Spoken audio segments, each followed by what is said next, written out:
What would your life be like if you were a student of Socrates in Athens?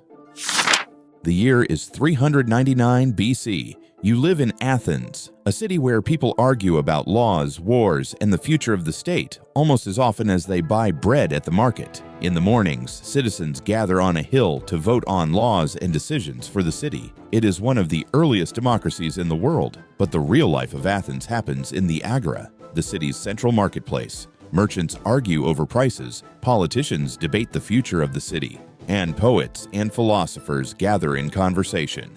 And almost every day, you can see one unusual man standing among them.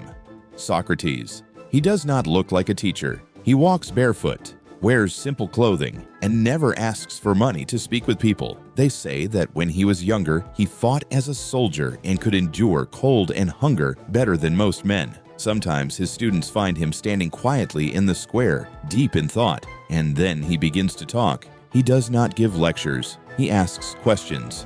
What is justice? What does it mean to live a good life?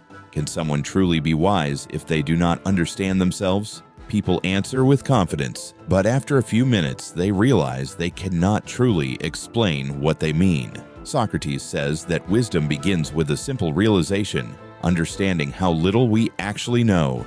He often reminds his students that a life without self-examination is not worth living. You return to the square again and again to listen to these conversations, and slowly you understand why so many people gather around him. But after the long war with Sparta, Athens changes. The city is filled with political tension and arguments about who is to blame for its troubles. And more people begin to speak about Socrates. They accuse him of disrespecting the gods of the city and corrupting the youth.